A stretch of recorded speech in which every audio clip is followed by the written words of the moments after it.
You're watching SABC News live from Johannesburg. Your headlines this hour. President Cyril Ramaphosa says Spaza shops implicated in food poisoning will be shut down. We need a much more quicker process because it is risky and dangerous for them to remain where they are. Police Minister Senzo Mchunu has announced plans for a multidisciplinary task team to help illegal miners in Stilfontein to resurface safely.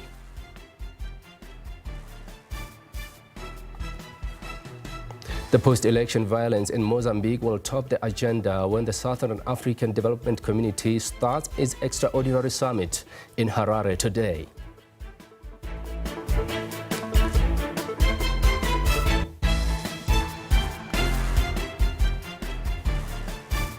Good afternoon. Thank you for joining us here at Week in Review, live from a studio in Johannesburg. For the next 2 hours, we will review some of the biggest stories of the week. My name is Mareketa Mutlabe. You can participate, share your comments or ask your questions by giving us a call here in studio on 011-714-0680 or 81 or 82. It's wonderful to have you with us.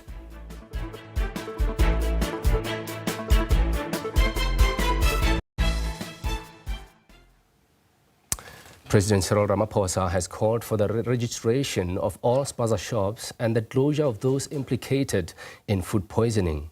He was addressing the nation following a surge in food poisoning incidents across the country. Following the special meeting of Cabinet, we have decided to make the following interventions. The first intervention is to get hazardous pesticides off our streets and our shelves. The second critical intervention is to protect children from exposure to these substances.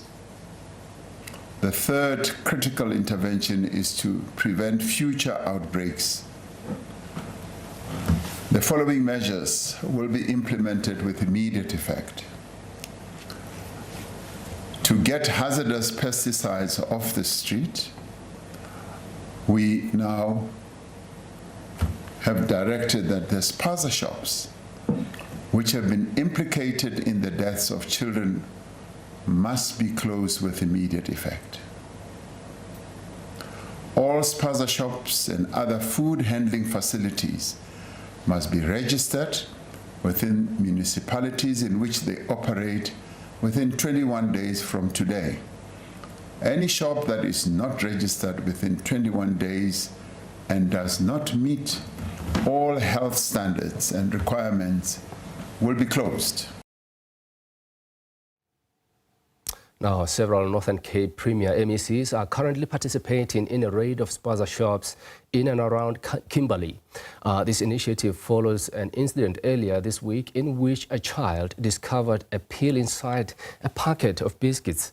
For the latest, we are joined by SABC News reporter Ulrich Hendricks live from Kimberley.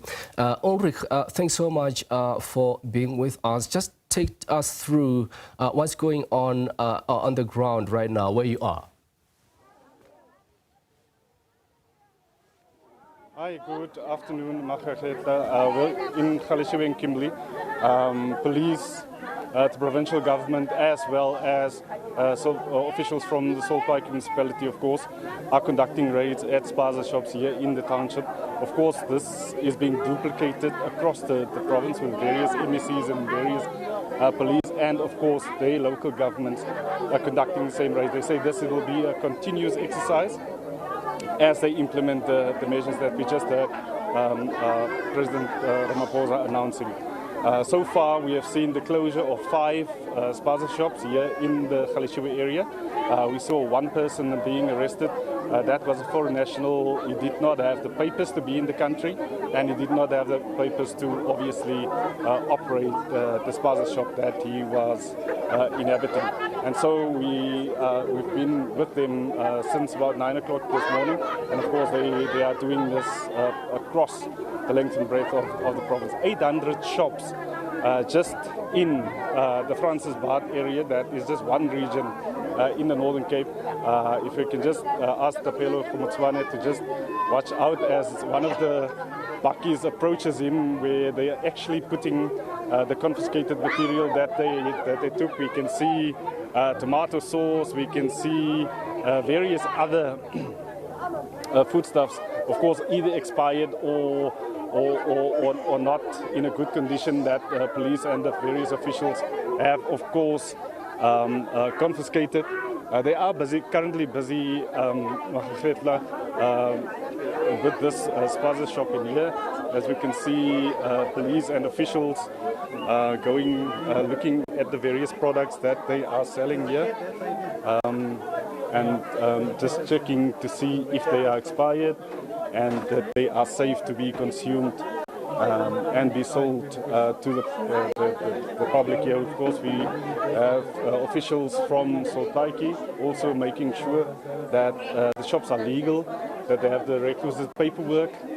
Police, of course, here to enforce, but also Sultaiki to make sure that the bylaws are being adhered to.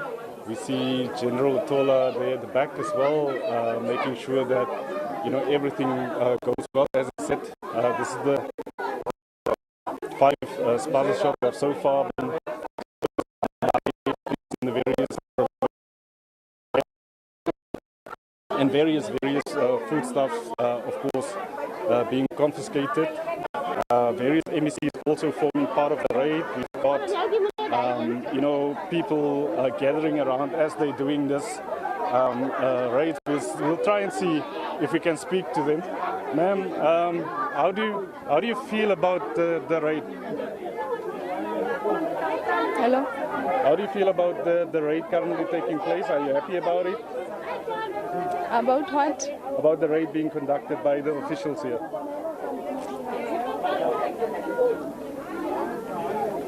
Okay, this ma'am not wanting to talk to us, but we spoke to a number of people,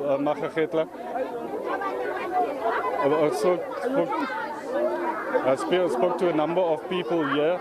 Of course, they were expressing, satisfaction that this is actually currently taking place. They're saying that some of them have been complaining for several years, some as much as 10 years, about shops selling expired goods, the legality of some of the owners of these Spaza shops, and basically what they want is just to go to a Spaza shop and to be able to buy safe products for them and for their families. Of course, they told us that the reason why they are buying from Spaza shop is simple. They can't afford to go to town to the various other shops to basically buy a packet of sugar, for example, a can of beans, whatever they need in the house at that time, because those are products that are around 20 rand, and they will have to fork out about 30-40 rands for a taxi to go to town just to buy those products that they needed in the house daily. And so they go to Spaza shops, and they, saying that they don't really have a choice, but, they still want to see that they are buying safe products that are not expired and that are, of course, that will be safe for them and their families.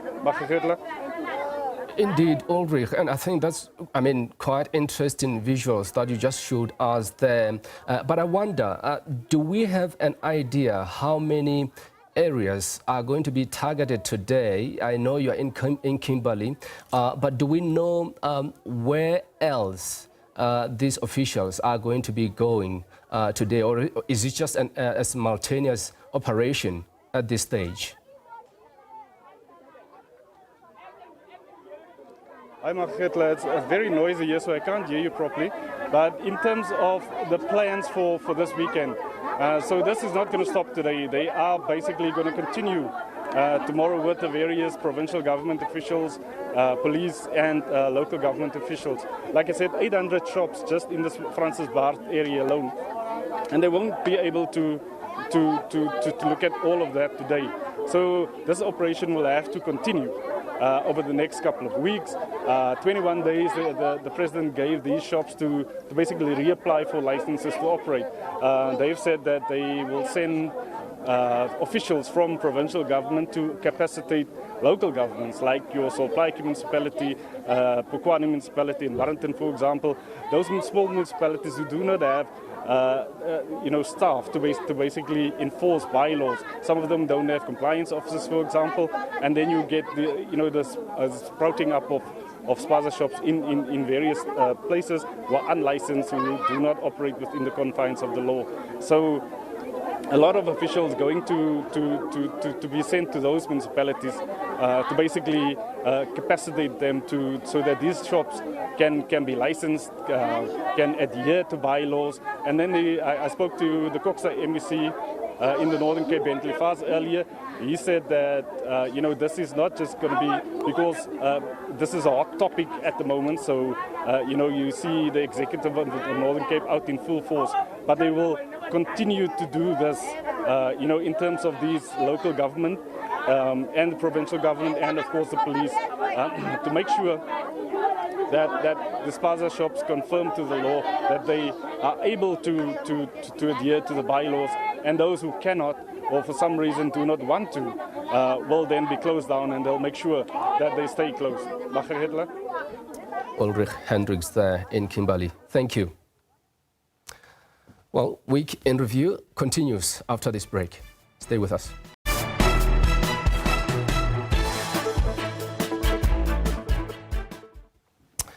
Thank you for staying with us. We continue to monitor retrieval operations in Stilfontein in the northwest, where volunteers are trying to rescue hundreds of trapped illegal miners from the abandoned Buffelsfontein gold mine.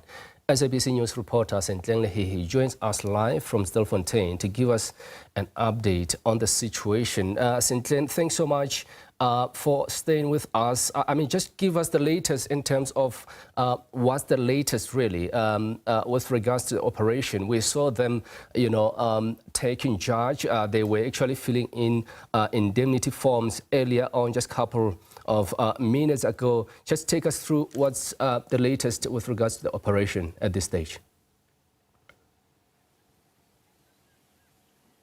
Good afternoon to you too, Mahiketla, and our viewers. Indeed, rescue operations are continuing in earnest here at Shaft 11 in Stilfontein. We saw the volunteers arrive here at about 9:30. It took them about 30 to 45 minutes for all of them who had just arrived to fill out the indemnity forms. And they've actually been conducting their rescue operations now for about an hour, 30 minutes. And we have just gotten word that, in their efforts, they've managed to actually bring up one of the illegal mine workers who was underground since the intensification of the Valumkotu operations and them being unable to bring themselves up. So just to get a clear understanding of what actually happened there, because you'll understand that with the barricades set out here, this area has been cordoned off for us, and only those who are part of the volunteer efforts and police and paramedics are allowed to go beyond this point. I'm just going to be speaking to one of the community leaders leading the volunteers.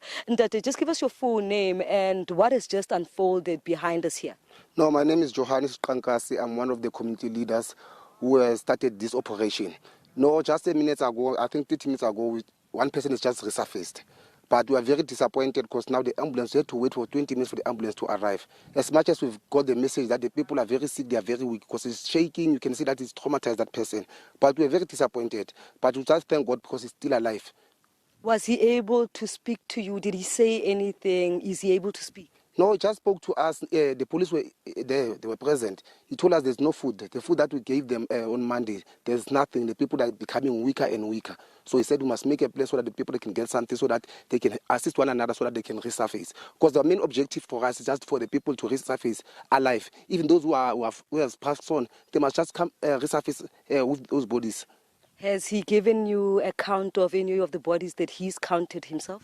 No, he did not give us any number of how many people are there. Because you must understand that these people are weak. They don't, even if you can check him now, you can see you can see that thing has affected him mentally. So other things like this, you cannot ask him many questions. That's why we said no paramedics. There must be here. He must be given a medical treatment first. From there, the police will make their job after he got the paramedic attention first. You need all hands on deck here because of the complexity of the tools that you are using. So it takes you a long time to have this person resurface, and they need immediate medical attention. Tell us about that process. That process is very frustrating.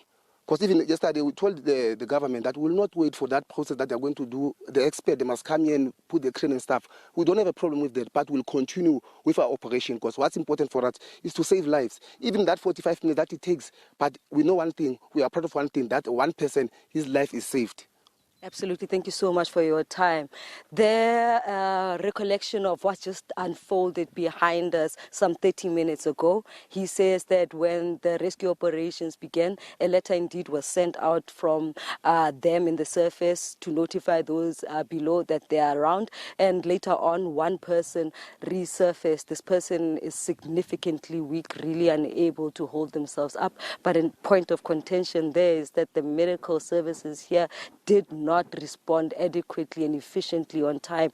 They're explaining a dire situation still facing many of those who remain underground without the necessary nutrition and nourishment and hydration to keep them going. You'll remember that this very shaft here is about 1,800 meters deep. They say that many of the illegal mine workers who went down here voluntarily went through the assistance of other illegal operators who actually assisted them, roping them down underneath the ground to operate as illegal mine workers. But for them to resurface, they need these other participants to remain posted up here. Now, since the intensification of Alumgodi operations, these areas have been closed out to the general public, meaning that it was near impossible for those underground to be assisted up. And as their condition worsened, it became near impossible for them to even think of resurfacing by their own. But these rescue operations are hoped to actually put a dent to this tragedy and see the resurfacing of plenty more mine workers. But as you've heard from those participating, it's a long, tedious exercise. It takes 45 minutes to resurface one individual. We expect that as they continue, we hope that we might have another one resurface as the day progresses. Perhaps we may also have bodies resurface. But from us here, as we continue monitoring the situation at Shaft 11, back to you in studio. Stilfontein, just before you go, the operation was halted due to rain yesterday. I just wonder how are the conditions today for the volunteers, for them to be able to execute this operation perfectly? Yes, indeed. Today is a partly cloudy day, but temperatures are exceedingly high. You'll understand that the topography of this area is actually what makes this very dangerous. This is a very dolomitic area, meaning that the soil beneath the surface here is quite porous. So you'll imagine that with ongoing mining operations and unregulated illicit mining operations, the surface here has been significantly weakened. So you'd imagine that with yesterday's rain and the hollowness of the area, the stability of this point is really, really in question. So it means that these people here volunteering do not only have to deal with the environmental conditions, climate conditions outside, the heat, the rain, but they have to consider what the impacts would be then on the ground underneath. Will this ground then be able to keep stable and not really maybe perhaps result in a rockfall incident? You know, that's the worst thing that anybody expects right now, but it doesn't mean it may not happen. Because of the dolomitic nature of this area, anything can happen. A totally precarious condition, a dangerous rescue effort, and we're all hoping for the best. Stilfontein, thank you. Staying on that story and joining us for more on this is David van Wyk, lead researcher at Benchmark Foundation, and constitutional expert advocate Lufuno Nevondwe. Gentlemen, afternoon. Thank you for joining us on the Weekend Review this afternoon. Let's start with you, Mr. Van Wyk. I mean, what do you make of the stance that government took on the matter earlier this week? Minister and the presidency dividing the nation by saying, we'll smoke them out, quote unquote, adding that the illegal miners are criminals who should be persecuted. Some have accused the government, of course, of taking an inhuman position. What are your views on the matter? Well, I think that the minister is directing her anger at the wrong people, because those people are merely employed by criminal syndicates who are above ground. You know, they are just the people who are doing the digging. They're not the people who are profiting from the situation. And the guys, I'm hearing lots of voices on this. I'm hearing lots of voices while I'm talking. Okay, sorry about that. I think our technical crew will fix that. Mr. Van Wyk, you will let me know if the sound is clear now. Just go ahead if you could. Yeah. Okay, so the fact of the matter is that we are moving from large-scale industrial mining. Most of the large-scale industrial mining operations in this country have closed down. We've got 6,000 abandoned mines in this country and counting. It is illegal to abandon a mine. It is illegal not to rehabilitate a mine. The Minerals Petroleum Resource Development Act is very clear. Why are the mine owners not being prosecuted for that? Now, furthermore, when people get retrenched, and tens of thousands of people have been retrenched in the last 5 years as these large-scale industrial mines close down, the employer does not have the pension and the unemployment fund and other benefits of the workers ready on the day on which their services are terminated. These workers cannot go home because they don't have the money to go home. And even if they do go home in the village in Lesotho or southern Mozambique or in the Eastern Cape, they don't have access to internet. And you require access to internet to get your pension. You require access to internet to get your unemployment insurance fund money and other monies that are owed to you. The pension funds are sitting with billions of rands that are unpaid. They claim these funds are unclaimed. Why should a worker have to claim his pension? Why is it not up to the employer to actually pay out the pension at the time of termination? We are in a country where there's massive unemployment, and as these mines are shutting down, there will be more unemployment because there is no planning for an alternative economy, there is no planning for a post-mining economy, and there's no re-engineering and repurposing of the existing mines. And all these towns, Stilfontein is a dead town. Klerksdorp is a dead town. Welkom is a dead town because we have not planned for a post-mining economy, and we are still not planning for a post-mining economy. Now we are threatening the poorest of the poor with police action and so on, instead of going at the people who are actually recruiting them when they are outside the country. I spoke to Job Mogoro, the premier of that province, 2 years ago in 2021 on a radio interview on SABC, in which he told me the widows of these people who died, the 18 people who died in October of 2021, told him that they were formally recruited and the widows were under the impression that they were actually employed on formal contracts. Benchmarks have for long said that there are ghost workers in our mines, and very often these ghost workers are there with the collusion of mine management. It's a very cheap way of mining because you pay these workers 50% less than the wages of a unionized worker. You don't have to pay for their pension fund, you don't have to pay for their medical aid or any of the other contributions, and you have no overhead costs. So I suspect that there are other people involved here, and those people are sitting in Houghton and Sandton and sitting in the leafy suburbs of Cape Town, and they are not getting prosecuted. Quite interesting.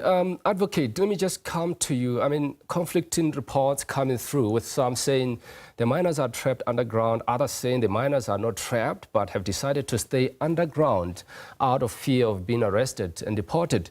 What do you make of this? I think that the mine workers are hoping for the police and the army to move to another shaft. You remember this operation started in November last year when the president announced 6,000 soldiers would be deployed in this operation. They started in Main Reef Road around River Lee. Now they've moved on to the Northwest Province. I can show you pictures that we took yesterday around River Lee that the informal sector miners are back there. What are you prosecuting them for? For trespassing? If it's an abandoned mine, who are they trespassing against? Are you prosecuting them for possession of gold? They don't possess gold, they just possess bags of stone, which still has to be processed into gold, but it's not gold. So the case won't stand in court.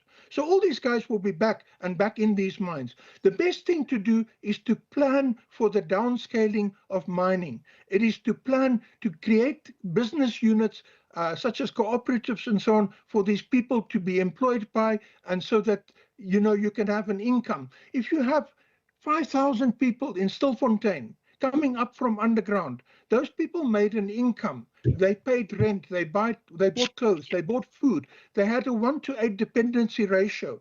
There are something like 15,000 people depending on them, even more.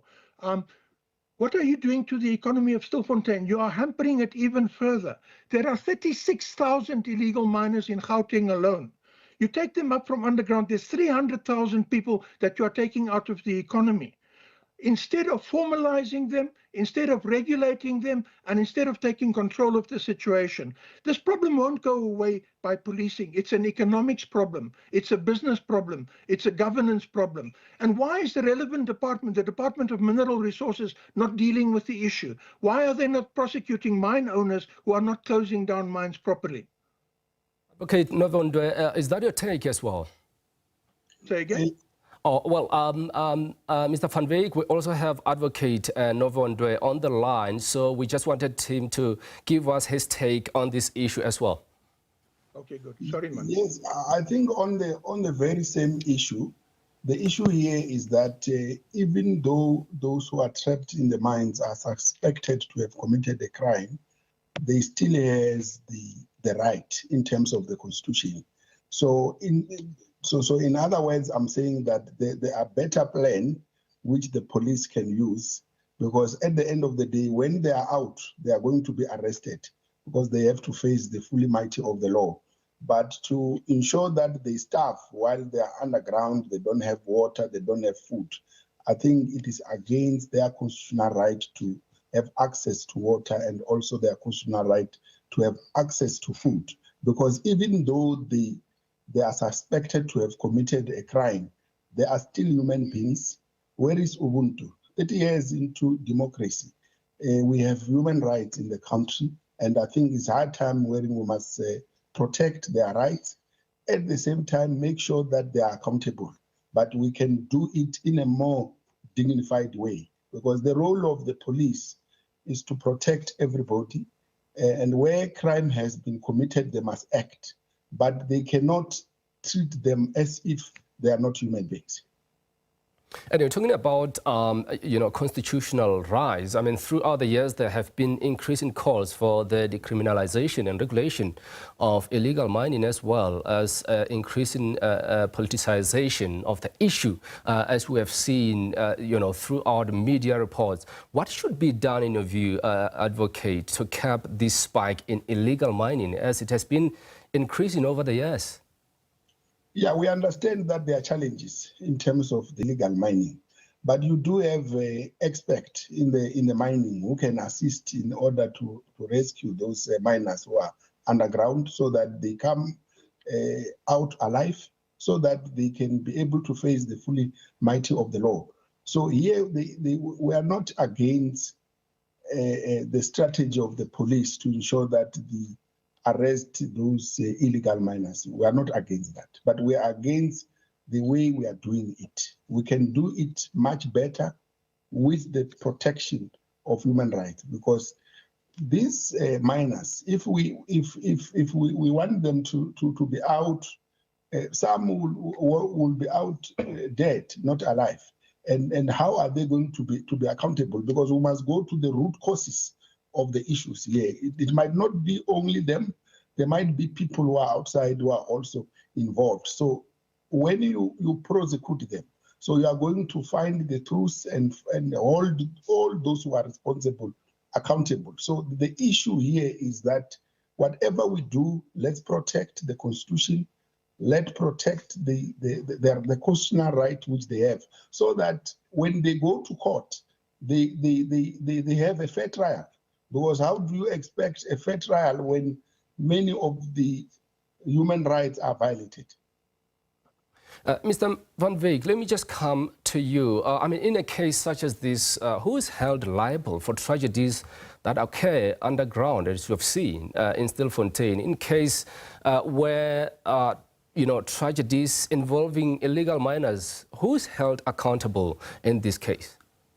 Well, at the moment, I think nobody is held accountable. You know, if I operate a mine, it's my responsibility to ensure that that mine is secure and that mine cannot be penetrated or entered in any way. So if that mine actually belongs to Harmony Gold, it's the responsibility of Harmony Gold to ensure that its ventilation shafts and its vertical shaft, the main shaft at Margaret Shaft, cannot be circumvented in any way, you know. But the problem is that the inspector of mines is not sufficiently inspecting mines to ensure that these things actually happen. There are regulations, there are rules about how to manage a mine, how to manage access to a mine, how to control access to a mine, and so on. You know, to get 6,000 workers underground in an operational mine, which is the Margaret Water Company, you ask yourself, how did that happen? Who is involved? How did the food get to these workers over the last 6 months when they were underground? How did water get to them? How are they paid? Who is paying them? You know, who's managing this very complex relations of production that is existing there?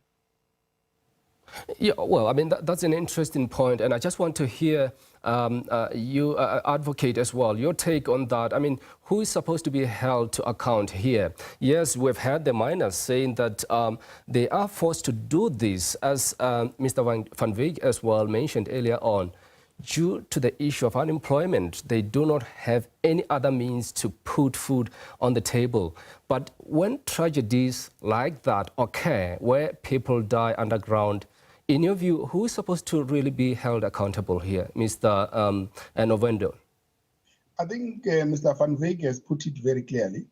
Those are responsible, those mining houses who are operating in the mine, because in terms of the Mineral and Petroleum Resources Development Act, there are some of the obligations which they have when they operate a mine. And I think Mr. Van Wyk has put it clearly. They are accountable.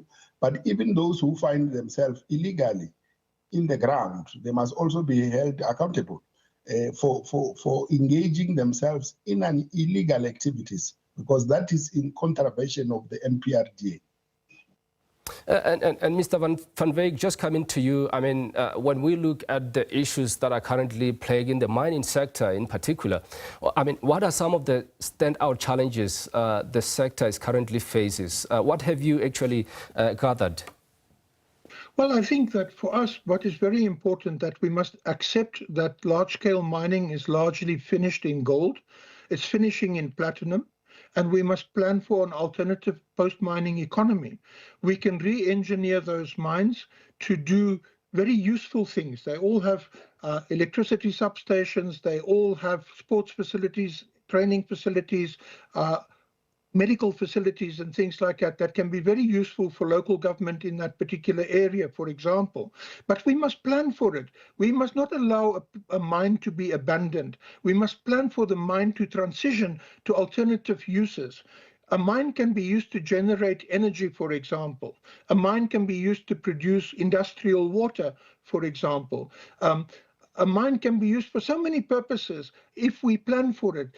And instead of seeing towns dying, Welkom owes Eskom absolutely billions of rands because it cannot pay for the electricity bills because no one in Welkom is employed anymore. If we planned properly for Welkom to transition to a post-mining economy, we would not have this problem. And we've got a job creation problem in this country. We really have to begin to seriously consider planning for things and not just let things happen. Just while there, Mr. Van Wyk, can you just clarify for us, because there's this kind of confusion, just the difference between artisanal mining and the work done by the illegal miners. There's always that kind of debate arising when these kind of stories come to the fore. Yes, we worked with the National Association of Artisanal Miners to develop a policy for artisanal miners, which we submitted to the Department of Mineral Resources. It became part of the national policy. We want to see that policy to be implemented. Apart from that, there are some shortcomings in the national policy. For example, the national policy doesn't allow for people from Lesotho or from Mozambique and so on to be employed by artisanal miners or cooperatives.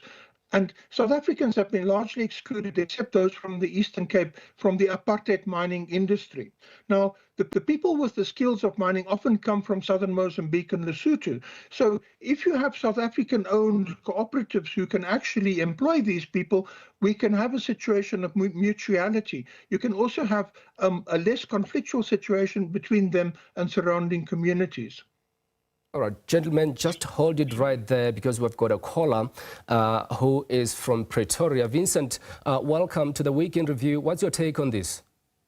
Thank you, sir. Yeah, actually, I am so sad to hear South Africans coming on that kind of a platform speaking like that. You see, because here we're speaking about people, an illegal syndicate that's been terrorizing the community there, that's been abusing people for years, hijacking people's houses so that they can do this illegal mining thing.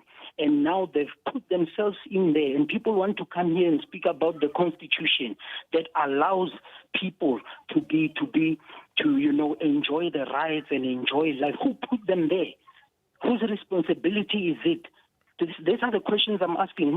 Is it the state's responsibility to now try and rescue them while they put themselves there? They've been given a chance to come out and they refused.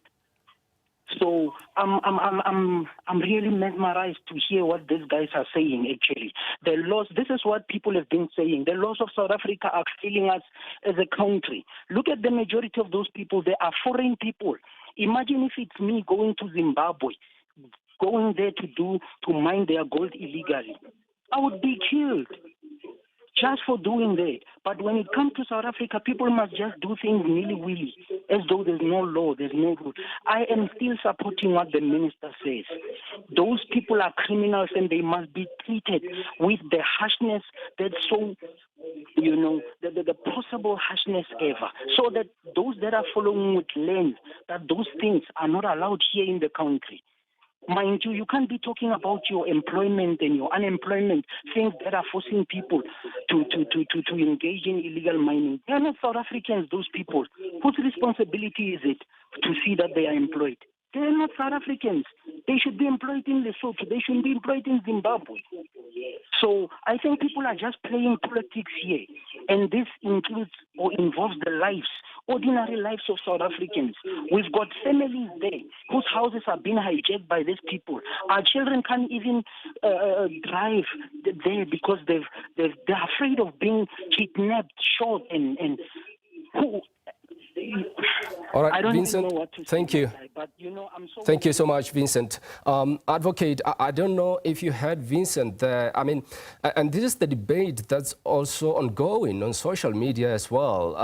Other people saying, I mean, the constitutional rights cannot be, violated, really. In favor of some people that they feel are illegal. I just want your take on what Vincent is saying, as well as what we had a minister in the presidency talking about smoking them out. What is your sentiment on this? Although I understand the context where Vincent come from, but at the end of the day, you cannot commit crime to prosecute crime. So at the end of the day, these illegal miners, they have constitutional right. Even though they are foreign nationals, they have a constitutional right. So we are saying that they must be prosecuted, but the laws of the country must be followed. Remember, South Africa subscribed to the rule of law. So even the police, they are subjected to the rule of law. They cannot go and violate the constitutional right of illegal miners on the ticket that they are police officers. Remember, their role is to protect all of us. So we are saying that as much as they must be prosecuted, their right must be respected. Because where is Ubuntu? because we are not going to kill those illegal miners because we believe that they've committed a crime, because you might not even know the truth of what is really happening, because this might be a syndicate. I think Mr. Van Wyk said it clearly that there are a lot of role players here involved. So I think when you prosecute them, you are going to know, to unearth the truth and so on. So as much as people outside there, they are angry, but these people are human beings. They have the constitutional right, and as much as they are going to be prosecuted, it must be done in a lawful manner, because police, they don't have a license to violate people's rights. Yeah, and we are still taking calls here at Weekend Review. We have Anonymous on the line. Anonymous, what is your take on this? They are less constitutional. Even though they are foreigners, they have the constitutional right. So we are saying that they must be prosecuted, but the laws of the country must be done. Remember, South Africa subscribes to the rule. So even the police, they are subjected to the rule. They cannot go and violate the constitutional rights of legal miners. Only the cities that are police officers. All right. All right. It seems we have issues with that line there. Mr. Van Wyk, let me just come to you. I mean, illegal mining is a lucrative industry in South Africa, as we've seen. I mean, which has seen many flock from outside the borders in search of gold. Police say deportation has already been processed for some of the illegal miners who are undocumented, which, I mean, with there being over 6,000, I think, abandoned mines in South Africa at this stage, this will... I mean, this is an ongoing issue. How do you think this needs to be tackled once and for all? And of course, we have also seen, communities complaining about being attacked by illegal miners. How do you think this needs to be addressed once and for all? Well, I think first and foremost, we must apply the law equally and fairly. Mines should not be abandoned by mining companies. I want to see the owners of these mines in court answering for why they are abandoning mines. I want to see the owners of these mines in court for answering why they don't secure their mines where the mines are operational. They have a responsibility. They have militarized security companies to do so. Besides that particular point, the country can actually benefit from the transition from large-scale mining to medium, small and artisanal mining, if we control it, if we tax it, and if we organize it properly. And we will know how much gold actually leaves the country and how much gold is actually mined. We can create a centralized buying agency that buys the gold from small-scale miners. That centralized buying agency can pay the small-scale miner 80% of the price of the gold. The other 20% can be used for security, it can be used for safety, it can be used for engineers and so on to actually support cooperative groups that are operating in this particular field. The other thing is this: when people can't go back to Lesotho that has supplied 150 years of migrant labor, Lesotho never developed because Lesotho's labor force was sitting in the Free State, in Gauteng and the Northwest Province. The Eastern Cape is the least developed province of South Africa. Why? Because its labor force is sitting in the Northwest, Limpopo and Gauteng. You can't send people to underdeveloped areas which was deliberately underdeveloped historically under apartheid. And it continues to be underdeveloped to this day. If you want to send people back to those areas, then help with the development of those areas so that they can go there to a job. The other thing is that when a worker is retrenched and he immediately becomes an illegal person now because his work permit is no longer valid, what does he do when he doesn't get his pension and he can't afford to go home? Can people please answer those questions?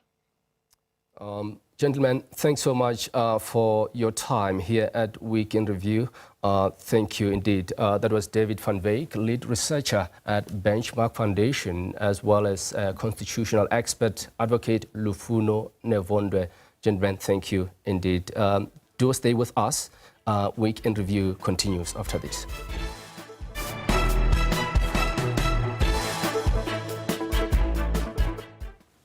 Welcome back to the Weekend Review. This afternoon, we examine the controversy surrounding Jordaan, former president of the South African Football Association, SAFA. Joining me now via Teams is Oshebeng Alpheus Gonyadidze, a renowned sports commentator and author of The Politics of South African Football. Mr. Gonyadidze, thanks so much for being with us here at Weekend Review. I mean, Jordaan's rise in South African football began in 1990s, as we all know, culminating in his pivotal role in the hosting of the 2010 FIFA World Cup.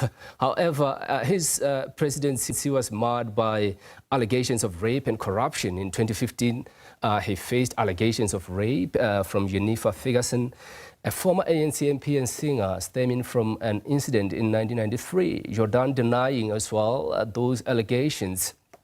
I mean, in 2020, he was arrested and charged with corruption related to the 2010 FIFA World Cup bidding process.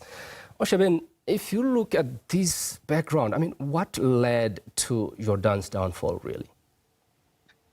Well, I'm not sure if we can call it a downfall because he hasn't fallen as yet, at least. There had been quite a lot of things, as you have indicated in your intro. Jordaan's career path in South African football began even before the establishment of SAFA in 1991. You'll remember that he was involved at the time before SAFA was established as we know it now. There were several associations that existed: the White Association, the Black Association, the Colored Association, the Indian Association, and of course then the associations that were established in the former homelands, which then the talks began in the late 80s towards the establishment of SAFA as we know it now in 1991. And Jordaan had been part thereof since then until he was elected as a president almost 10 years ago, immediately in the aftermath of the FIFA World Cup. With regard to the allegations of rape, it's difficult not to bring in the element of campaigning for the SAFA presidency, because the alleged incident took place almost 31 years ago now, and they only surfaced when Jordaan has his hand up for SAFA presidency, and since then nothing was said. There were of course issues of the process of law enforcement, but nothing came out of it until now with a completely different charge, which as I'm not a legal person, but from what I heard, it should not be something that should trouble Jordaan's lawyers. I mean, interestingly, I want us to talk about his term, obviously being marred by controversy. But before that, let's go back to that clip in which we went to the streets just to gauge people's opinion around Jordaan. Let's take a look at that.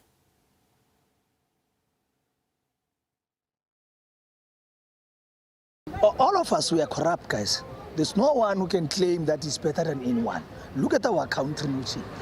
Health, education, there's also scandals. Based on the global standards, if we don't have leadership that has got credibility, we also tend to lose our standards there in that case. The law has to take its course. That's the only way of solving out these issues. Everyone who's looking up to a leader with such a conduct, then it would actually affect how they would perform, because it comes with criticism. You know, you can imagine the Bafana squad going to any country and they would be, you know, associated with someone who is corrupt.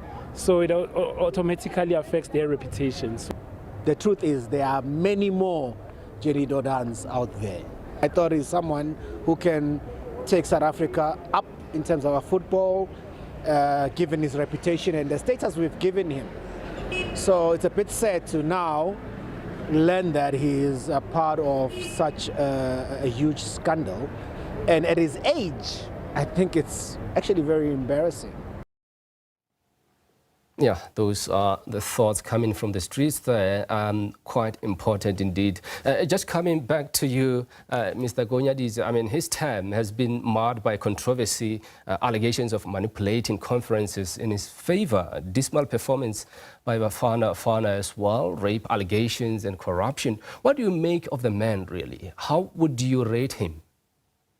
Well, depending on which side you look at, and I think from the clip that you've just played now, it's an indictment on us as a nation, because we know better. We know that we have got better morals than what we have allowed ourselves to. You know, we have lowered ourselves to the lowest ebb in terms of the moral standing, because that's not who we are. But somehow over a period of time, we have allowed ourselves to be there. Incidentally, when this case was going on in court, when it was clear that Denny was going to be arrested, I was having a conversation with a friend of mine, and we were talking about generally the fiduciary responsibility that will be bestowed on individual because of their responsibilities. And then every time I would say, if someone comes to me and say, I want to work with you, I want to do what you do, the first thing that comes to mind is, have I done so well that I've inspired someone to want to do what I'm doing? Or have I lowered the standard so low that everybody thinks they can do it? And I think from what we have just heard now, people think that way. With regard to Denny himself, obviously bringing the World Cup, he was not working alone, but his contribution was immense. He really had sleepless nights to ensure that we succeed in bringing the World Cup to the country. With regard to what happened before and after, with regard to the legacy of the World Cup, with regards to, somebody mentioned Bafana not performing well. And that's why I'm saying it depends on which side you look at. In as much as during his presidency or leadership as a SAFA administrator and later as a president, we do know that we had qualified for the World Cup. He was not the president at the time, but he was part of the SAFA administration that ensured that South Africa successfully hosted the 1996 World African Nations Cup and won it, and went on to win the silver medal the very following tournament. And of course, when the team was down, nobody then remembered that there were many other people involved, but then fingers pointed at him. And now we have begun to do well as a country. We have hosted the African Nations Cup. We are now on the verge of we have just qualified for the next tournament. We came third in the last tournament. So these are all the other successes. The South African national team, women's national team, qualifying for the Olympics, qualifying for 2 World Cups. These are some of the small things that people would not talk about when we're talking about him. But yes, of course, the man has a checkered history, depending on which side of the check you're looking at.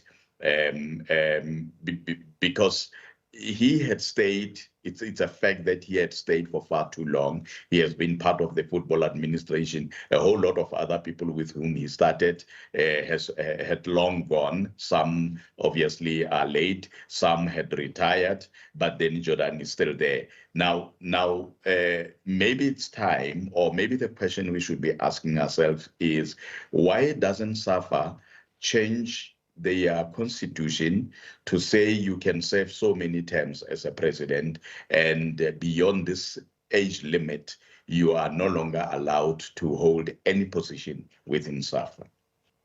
Well, and just to clarify that we actually tried to contact Mr. Denny Jordaan himself as a weekend review, and he was not available really to participate or to give us any comment following that appearance in court. But let us thank you, sir. Thanks so much for joining us here at the Week in Review. That is Mr. Oshabeng Alpheus Gonyadize, renowned sports commentator and author of The Politics of South African Football.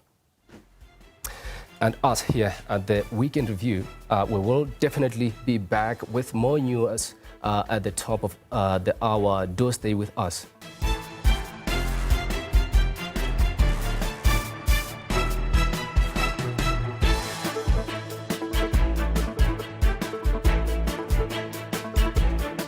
You're watching SABC News live from Johannesburg. Your headlines this hour.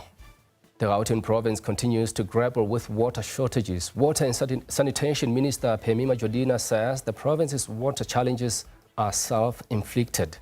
There are about 2,000 chicks on the island at the moment where the outbreak is.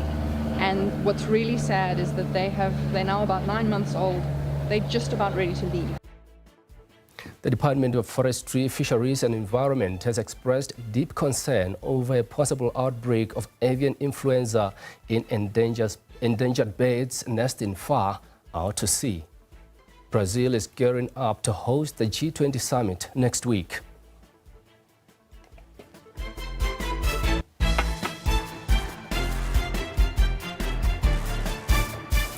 You're still watching Week in Review live from our studio in Johannesburg. I'm Gauteng. You can participate, share your comments, or ask your own questions by giving us a call here in studio on 011-714-0680 or 81 or 82.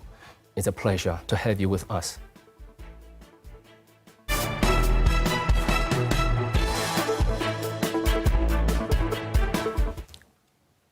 The Gauteng province continues to grapple with water shortages. This after the Water and Sanitation Department imposed Level 1 water restrictions. Minister Phemisa Jordaan said Gauteng's water challenges are self-inflicted due to municipalities' failure to effectively collect revenue from residents. But COGTA MEC Jacob Mamabolo and Salga Gauteng chairperson Jongizizwe Labati agree that the funding model of municipalities needs a review. Municipalities in Gauteng have to swallow a bitter pill. This as Water and Sanitation Minister Phemisa Jordaan prescribed harsh measures to force municipalities to get their finances in order. According to Jordaan, local government is required to collect revenue from residents for water usage and ring-fence the funds for routine maintenance. But that has not happened, leaving Gauteng municipalities with a maintenance backlog and aging infrastructure in need of urgent attention. This is compounded by a growing population which has increased the province's demand for water. As I've been saying, that what we are going through in Gauteng and all 11 municipalities of Gauteng, it is self-inflicted pain by municipalities where they were unable to do the necessary things, that is to operate their reservoirs and the water resource as well as maintenance. The main underlying cause of water supply disruption in Johannesburg is therefore the peak demand for water is close to and occasionally exceeds the available supply from rainwater. But Gauteng residents are the biggest losers. South Hill residents in Johannesburg are frustrated by the lack of water. Despite Gauteng recently being placed on Level 1 water restrictions by the Department of Water and Sanitation, these residents say their water challenges started nearly 3 years ago. They say this has left them with no choice but to take to the streets to fight for their human right, access to water. 3 years ongoing, but in the latter for this year, it's been an ongoing thing. I mean, since last year. The last stretch was 16 days. That was last year. This year is the total, it's havoc. We are very upset about this because this is happening all the time. Why doesn't the municipality fix the leakages in Johannesburg? I mean, there's 37% of water is going to waste alone just on the leakages. The South African Local Government Agency in Gauteng has been calling for a review of the current funding model of municipalities. Currently, some municipalities are allocated an equitable share of the national budget of around 9.8% by Treasury, while 90% should come from the provision of waste collection services and the sale of water and electricity. Municipalities are also provided with conditional grants for specific tasks like electrification, road and transport infrastructure, and water infrastructure, among others. The white paper in South Africa made an assumption that 90% of the revenue ordinarily municipalities should be able to generate to fund the expectation. But in reality, there is a disjuncture in that regard. Hence, we are saying, let there be more funding injected into local government. And it's a fair request in a sense that we still say to municipalities, continue with your responsibility of maximum collection. Labati has cited economic conditions which have led to record high unemployment levels, having a negative impact on municipalities' collection rate. This has led to an increase in the number of indigent households that require free basic services. The Gauteng provincial government is of the view that all spheres of government must intervene. I think the current backlogs in infrastructure maintenance clearly indicate that there's a need to relook at the support for municipalities, because backlogs in maintenance have grown, have accumulated, and they are at a different level. So the three spheres of government need to work together. But it's not doom and gloom. In spite of the overwhelming demand and aging infrastructure, Rand Water continues to provide water of the highest quality possible. Balentle Mthethwa, SABC News, Johannesburg.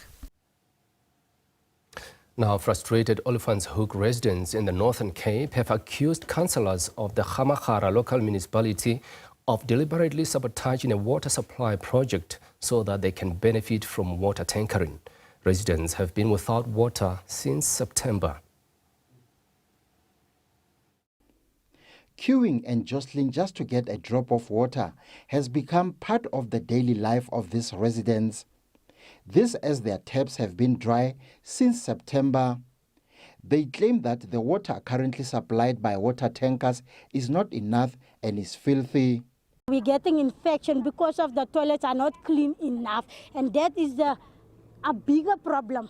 Yeah, it's a very dangerous problem because some of our kids go to school but they send them back because there's no water to clean. There's no water to clean our kids, and this salty water, we must use them to cook, we must use them to do everything because we don't have money. The frustrated residents say the project to deliver water with trucks is failing and does not supply all areas. They are demanding intervention from the provincial government. When the truck passed that side on the street, they are not filling the Jojo tank. That's our problem here in Olifantshoek. The children must go to school. We can't wash the children's clothes because there's no water. You can't cook because there's no water. You can't clean the houses because there's no water. Meanwhile, the water shortage in the area has affected schools and this local clinic. Yeah, I'm coming from the clinic. I'm a chronic person. I wanted to go to the toilet, but there's no water. Our place haven't got water. Our toilet is closed, and we are thirsty. The Gamagara municipality has denied that the current water challenges are self-created and for the benefit of councillors and those supplying water through tankering. The bulk supply of water there, which is Fal Central, is unable to provide sufficient water to our reservoir in the area. And that problem has been coming a long way. They are claiming to have some infrastructure challenges, which we understand because we also know we are familiar to that kind of dilapidating infrastructure in our area. So we are trying our utmost best as municipality to ensure that at least we provide the basic, which is drinkable water to the community of Olifantshoek. Meanwhile, it is still not clear what happened to the multi-billion rand water project launched by the former Water and Sanitation Minister, Senzo Mchunu, in 2023. The project was aimed to upgrade 75 kilometers of existing steel pipelines to benefit various water users, including municipalities, the agricultural sector, and the Gamagara and Tsantsabani local municipalities. Tabiso Khadebe, SABC News, Olifantshoek in the Northern Cape. Staying on the same story, government is launching the first phase of the Klipdrift multi-million rand potable water treatment plant today as part of ensuring access to clean and safe drinking water to Hammanskraal residents north of Pretoria. SABC News reporter Mulimo Wawana Mota has details. We are in Hammanskraal for the launching of the first phase of the Klipdrift water treatment plant. If I can just step out of the camera, just for you to see the construction work going on behind. We understand that the potable water treatment plant that you are seeing behind me is being implemented in 4 phases, and the current completed phase will actually bring in 12.5 megaliters of potable water into the bulk supply scheme. But just to hear more on the work that has been done here already, I'm now joined by the Deputy Minister David Mahlobo. Thank you, sir, for your time. Just to briefly tell us as to how much work has been done here. We are very pleased. Minister Jordaan, she will be coming today for site inspection, joined by Premier Losifu. Here we're also having Deputy Minister Sitlulu, our MEC Mamabula, the Acting Mayor Comrade Modise, and the MMC and the Members of Parliament Comrade Matafa.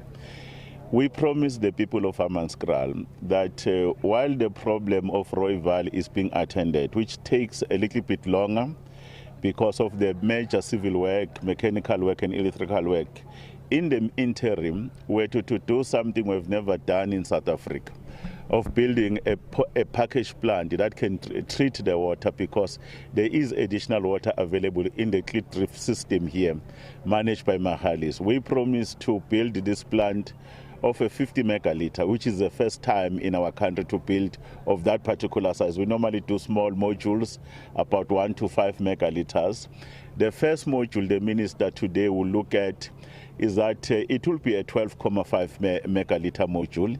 It is completed now, then the inspection will be done. But it does not mean that people are going to be able to use the water immediately, because the water must get into the network of Tshwane and the reservoirs and into people's homes. As we know that the network was contaminated because it has been receiving water through the Temba water treatment works. There must be the scouring of the network, and the acting mayor here, Comrade Modise, has promised that work has already started cleaning the network. They must also clean the reservoirs. But at the very same time, they must also ensure that there are no illegal connections, and then the entire network is having a proper calibration meters, so that we know how much volumes goes through until there's a right bill. But at the very same time, we're very pleased that if this is this 12.5 megaliters, which is 12.5 million liters they will receive, it will not solve all the problems of Hammanskraal. The population currently, the demand per day is more than 80 million liters per day. In other words, we will give a certain portion of Hammanskraal, and then in February we'll add another 12.5, which gives us 25 million. And then at a particular point, by the end of the financial year, we should be in a position to have the 50 megaliters. Then the minister will look at the premier and say, but in the meantime, what happens to the citizens that will not have the access there? The municipality has good plans where they've been using the tinkering in terms of a number of households, and that's the option we have. It's not the best option, but in the meantime, we're improving the system. How does it happen? But then the long term, work is moving in earnestly on the side of the Rooiwal water system that ultimately brings water to the Temba system. Thank you so very much, sir. That was Deputy Minister David Mahlobo. There. Thank you. Residents of Swartregens and Borolelo in the northwest are facing a severe water crisis after their main water source, the Swartregens Dam, ran dry. With taps empty, residents say they are struggling to perform basic tasks at home. The severe shortage has sent desperate families scrambling to secure even small amounts of water by whatever means necessary. Residents are blaming government for not anticipating the situation. The water shortage in Borolelo has severely impacted many lives. Children need to go to school, yet there is no water available. We have to wake up as early as 5 a.m. just to get water. But the trucks don't arrive on time, they only come around 7 p.m. We are facing a water crisis. We don't have access to water, and it's a constant struggle. We can't wash even though we have sick family members who need daily bathing, and we need to keep our homes clean. But it is impossible because of this water shortage. I wish the municipality will support us by at least providing water trucks to help. From dawn till dusk, scenes of long queues have become common in town as residents line up with any container they can find, handing them to bakkie drivers who collect water from local borehole owners. You know, it's sad to see the situation in this time, you know what I mean? Municipality, to be honest, municipality hasn't made I don't think they made good enough efforts to supply the locals, the locals with water. It's just sad, yeah. And the blame, some say, should be laid squarely at the feet of the Department of Water Affairs. I think we must ask the Department of Water Affairs, because they are the custodians of water. Where are they? Because they are supposed to give us water, and they don't give us water. And the Department of Water Affairs must explain to us as a community. The Department of Water Affairs did not respond to requests for comment.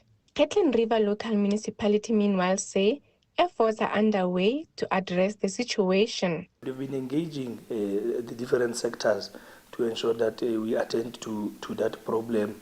One of the main problems is that most of our structure is vandalized, so we are looking to ensure that we resuscitate those that are vandalized and ensure that we deliver water to our people, whether through boreholes. But in a short-term period, we really need to get those boreholes up and running so that people must get water. Community hopes that more effective measures will be implemented soon to alleviate strain on the water resources and further crisis developing. Solfelo Mohami, SABC News, Swatragens.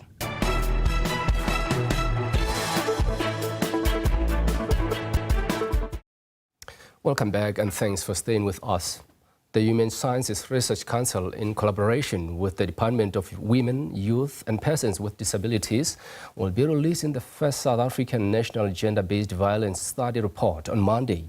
The study lays the groundwork for focused solutions by shedding light on the prevalence, risk factors and effects of GBV throughout South Africa.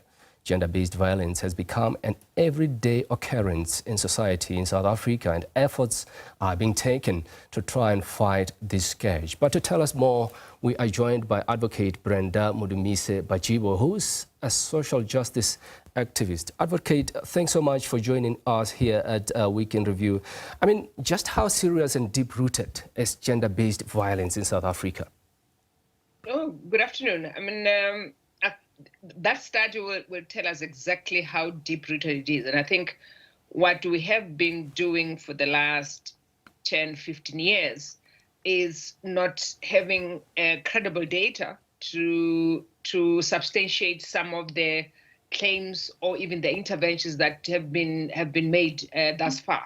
So a prevalence study really, because it gives you the baseline data, it's helpful because it deals with myths. It's also deepen our understanding of how serious gender violence is in this country. Then I would like to take your viewers back. In 2010, Gauteng conducted its own prevalence study on gender-based violence, and it did this in collaboration with Medical Research Council, right? And if you look at that study, and I'm hoping that the team that worked on this study looked at the outcomes of that study in 2010 and brought them into this study, that is going to be very helpful to those who are policymakers, those who are activists, those who are in academia, those who are in development funding, to be able to now understand and have qualitative data to respond in a manner that is befitting. I mean, interesting. And perhaps just highlight some of the key factors, Advocate, in your report that makes it difficult to fight gender-based violence in this country.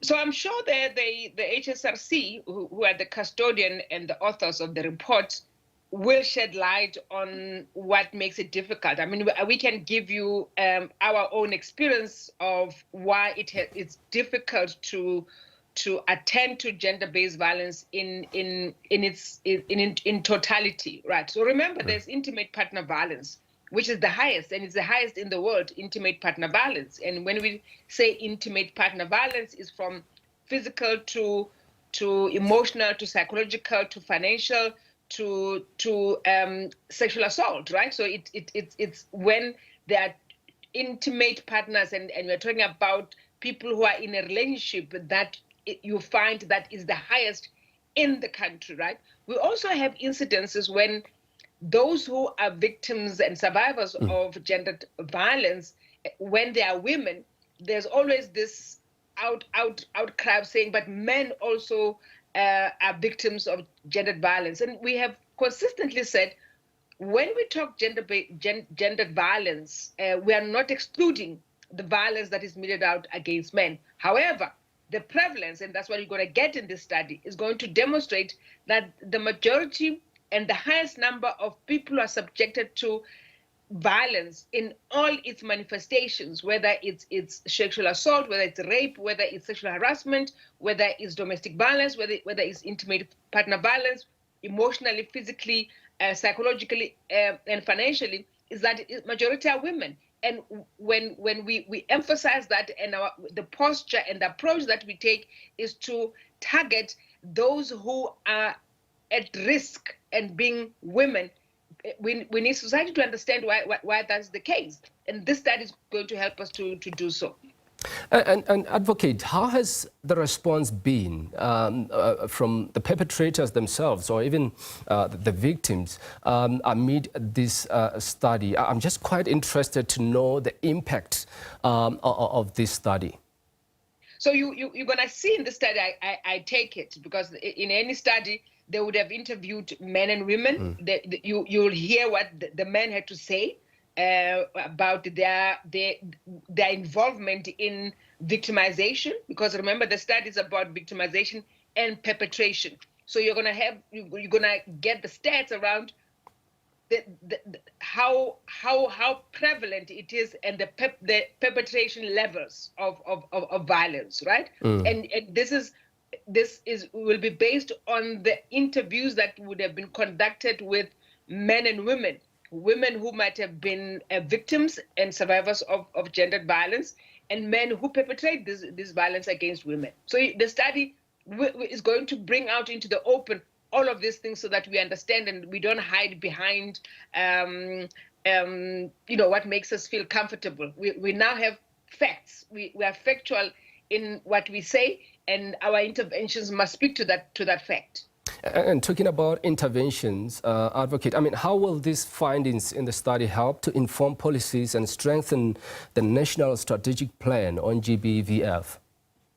So if you look at the National Strategic Plan and Pillar 6, which is where data and data management comes from, this study falls within that Pillar 6, right? And that pillar has said that we need to have a baseline study so that we can deepen our understanding of gender-based violence. So we've been intervening on data that is not credible, right? That is not disaggregated, and that's what we're building towards that. So this study is important for policymakers to understand now how also GBV manifests itself in the country, and what is the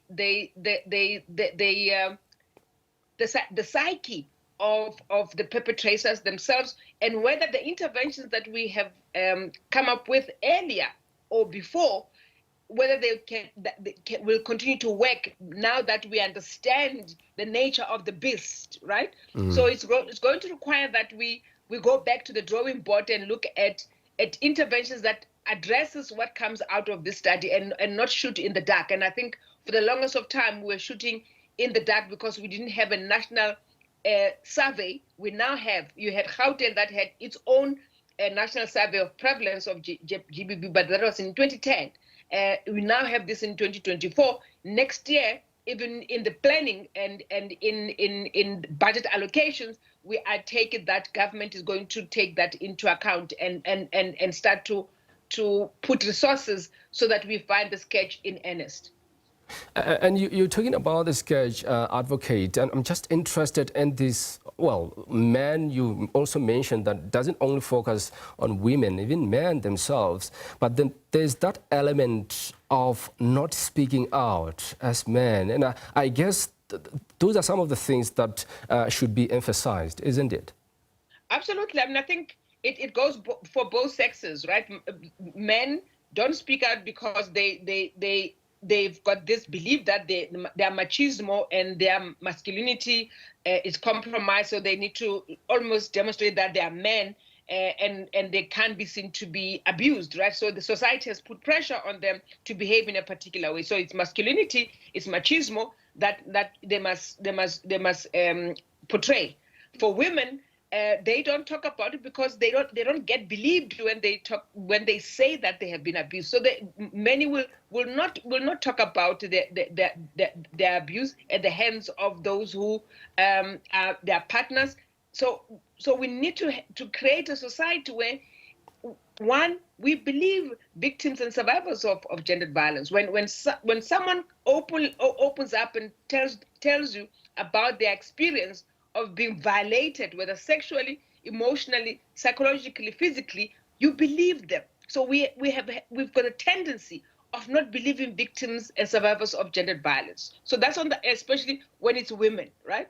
On the men's side is because you're dealing with your fragile egos and masculinity that you don't want to talk about that because you think that the men will think less of you. So we need to really do away with this machismo and masculinity thinking that you can't be vulnerable as a man. You should be vulnerable as a man. You should open up when you feeling that you are being abused. And it should be easy for society to believe, as it should be easy for society to believe women when they tell you that they've been abused. And just lastly, advocate, before I let you go, how do we ensure transparency, though, in the system to protect the vulnerable, especially women and children? Listen, I think as long as we have a system that relies on human beings, we're going to find it that is very corruptible, right? So a couple of things. Our focus as a country should be on the prevention, right? All the money that we should be spending on prevention. Along that prevention strategy or strategies and interventions, we should be strengthening our criminal justice system on how it deals with cases of gendered violence, right? And because it's managed by human beings who themselves their objectivity gets compromised, the system gets corrupted, right? And that's why you will have many victims of violence not coming out, or even not thinking it's worth their time to report it, because they know the kind of treatment they're going to receive from the first responders, being the police, and then going to court where a magistrate makes a determination on your lived experience and discount your lived experience. So we need to strengthen that criminal justice system, because it has come out not once, not twice, many times on how fraught it is and how dysfunctional it is, and we need to work on it. Advocate, thank you. Thank you for your time. We appreciate it. That was Advocate Brenda Madumise Bachibo, who's a social justice activist, speaking to us about the first national gender-based violence study report in South Africa. It will, of course, be published and given over by the Human Sciences Research Council in partnership with the Department of Women, Youth and Persons with Disability. Do stay with us. Weekend Review continues after this break.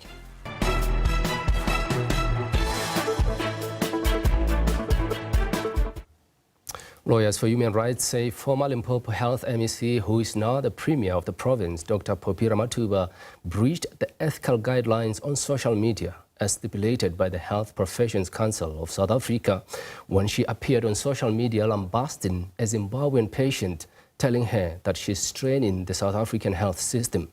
Dr. Ramatuba is currently facing an inquiry following the comments, which led to various organizations lodging a complaint with the HPCSA. You speak, Shona. And then how do you find yourself in Villa and Malala when you are supposed to be with Munangagwa there? You know he doesn't give me money to operate you guys. And I'm operating with my limited budget. Thank you so much. I appreciate well, you can't appreciate that. You're killing my health history. This video that went viral on social media in 2022 has landed Limpopo Premier Phophi Ramathuba in hot water.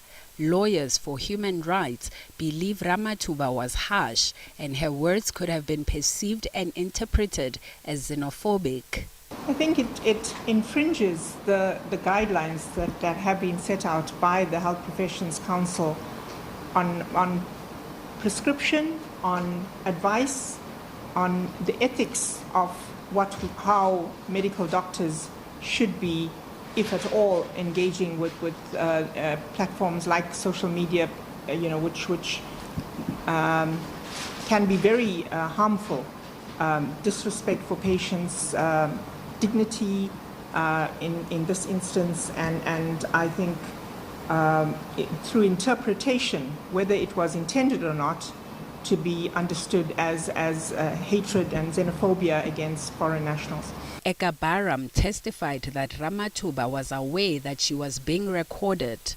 However, Ramathuba's legal team says their client will dispute that she had knowledge about the video being recorded. I think it's a bit naive to think that she was not aware that she was being recorded or that it's gone viral on social media. It was made public on all platforms.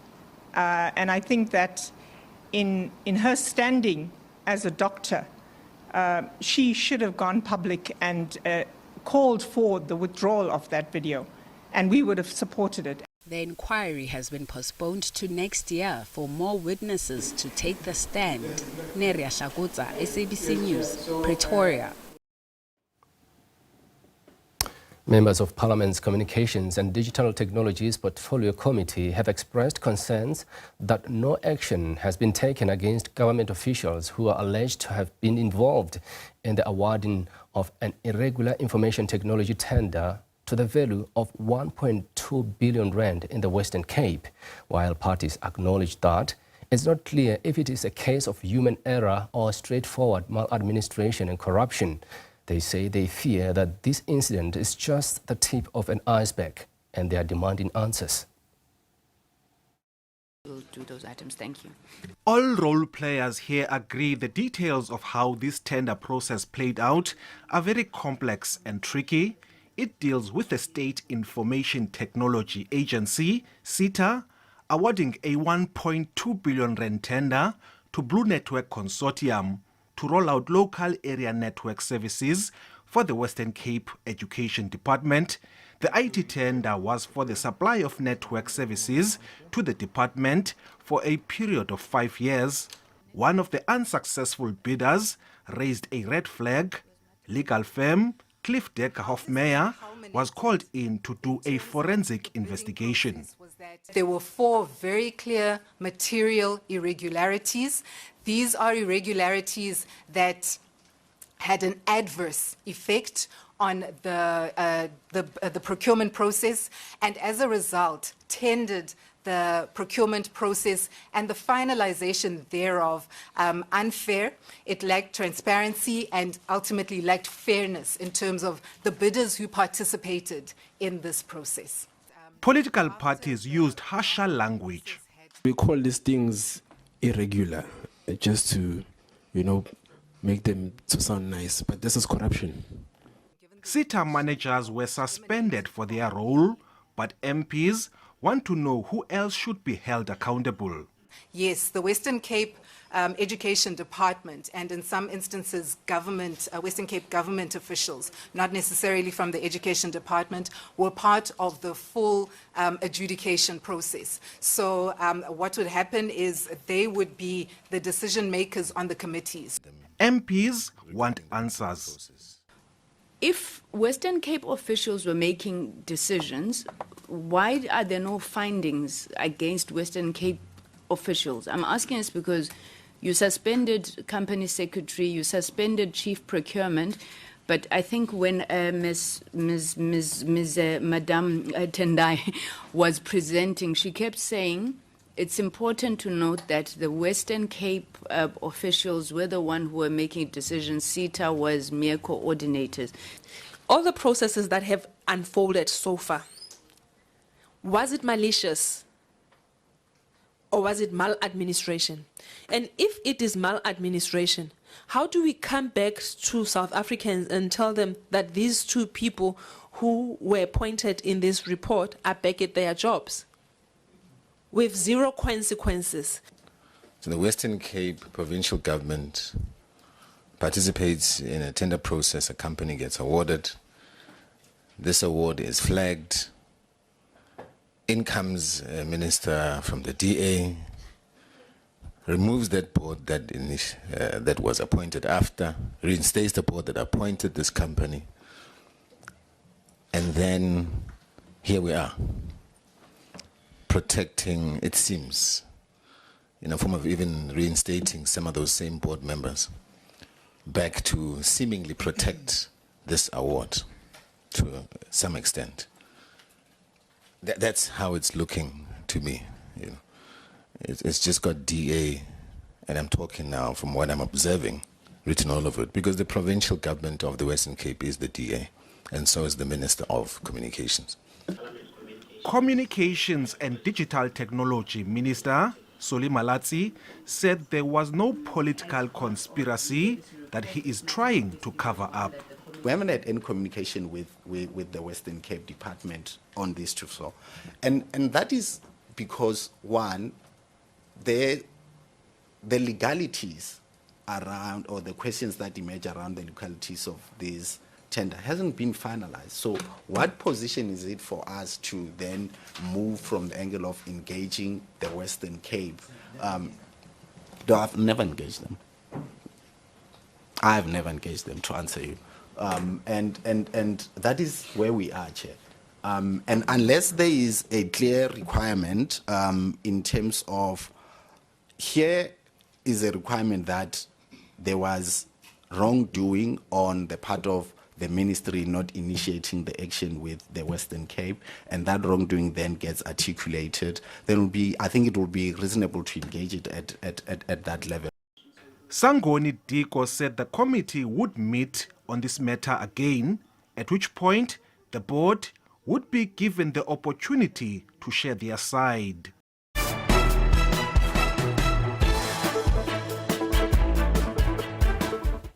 Welcome back to the Week in Review, and thanks for staying with us.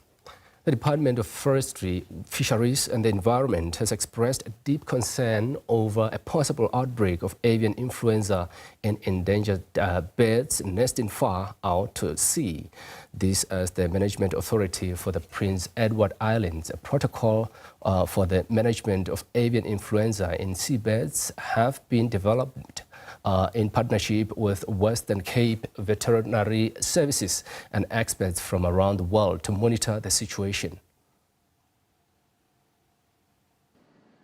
More than 2,500 kilometers southeast of and between South Africa and Antarctica lies the Prince Edward Islands. It includes Marion Island. The islands have been declared special nature reserves under the South African Environmental Management Protected Areas Act. As custodians, South Africa is responsible for tens of thousands of birds breeding on these islands. Species include the king penguin and the wandering albatross, which are threatened. Now, avian influenza is feared to have reached the populations. If there are higher than normal numbers of birds dying along with those symptoms, we're going to have to make a call because we can't just wait for the test results next year. We need to, a lot of the reason for the press release and publicity is actually to let other countries and partners who manage subantarctic islands in the subantarctic and in Antarctica, to let them know what we're seeing so they can also look out, so they can prepare, and we can monitor all these birds across their populations in the world. A team travels to the islands every April and stays for a year. Symptoms, including seizures and being lethargic, have been observed.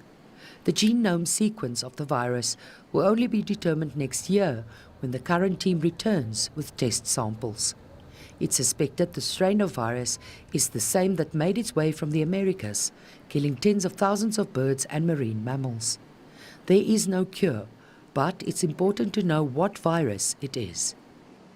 We are unfortunately limited. We can't stop it.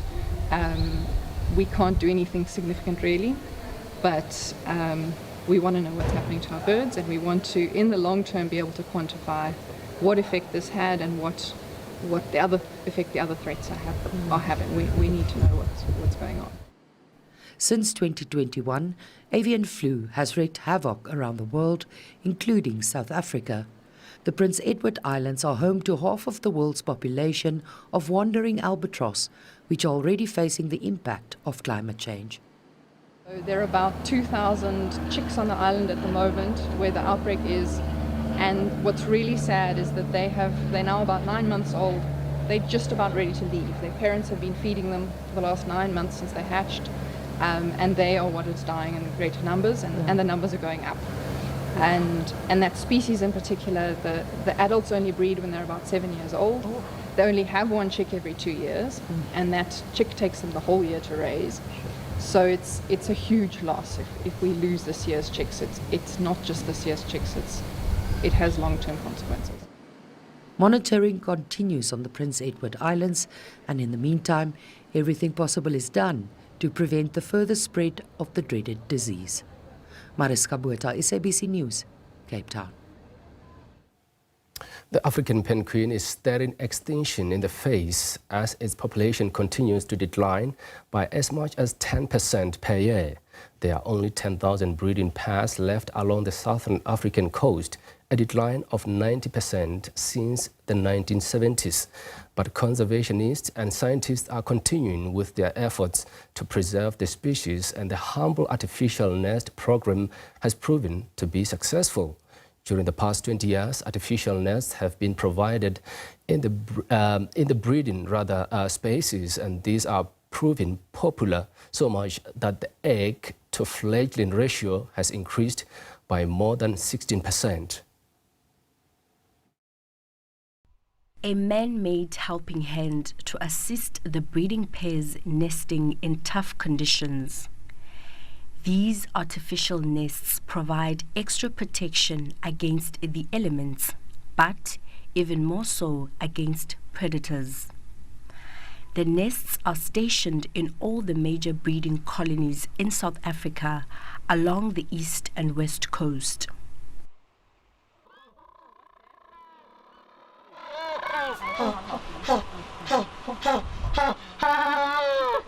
So when penguins, if they can't burrow, they're forced to breed on a surface nest. So that means they get very hot in summer.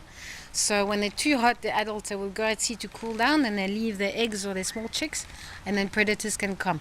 So gulls or even mongoose on mainland colonies. So by putting a nest on top of them that protect them from the heat, they stay on their nest, and that also protect them from predators. So that's really what we found on Boulders Beach or Stony Point, their mainland colonies. They get targeted by mongoose, by otters, by mole snakes. So those nests are really protecting them nicely.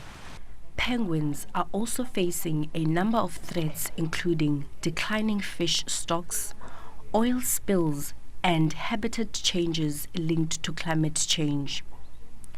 These flightless birds are critical for the coastal ecosystem in which they exist. And if we should lose a species like penguins, the ecosystem could collapse to an extent. So it's really important to conserve them for their cultural beauty and what they can offer from ecotourism perspective, education perspective. But also, if we look at the bigger scheme of things, we know climate change is a thing. We know that the oceanic ecosystems are really taking a toll. And should we start removing critical species from those already fragile ecosystems, it could really lead to a lot of damage for other species. So that is why we really want to conserve them. Here we identify a list of all the threats to penguins, be it from predation, be it the fact that there's not enough good nesting material for them, it could be disease, and then interventions are rolled out. Where we can intervene, we're intervening. At the current rate of decline, the estimated 10,000 breeding pairs of African penguins will be gone in 10 years' time. To international news now, Brazil is gearing up to host the G20 summit next week.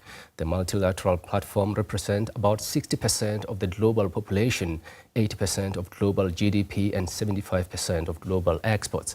Rio de Janeiro will host the event on the 18th and 19th of November. The focus for Brazil's G20 presidency is on global governance reform, social inclusion and energy transition.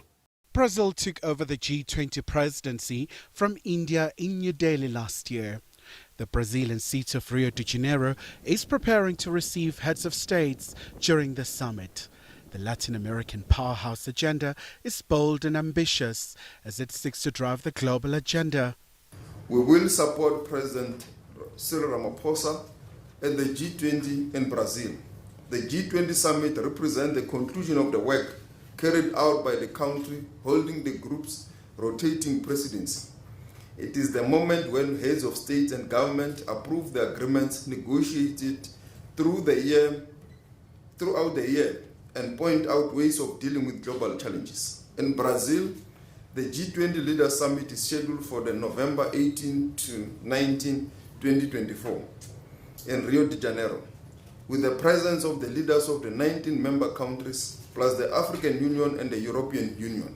As the world battles a number of conflicts, from Ukraine to Gaza, the gathering will enable leaders to focus on critical issues confronting the globe. This is going to be a big moment for the African Union after it's joined the G20.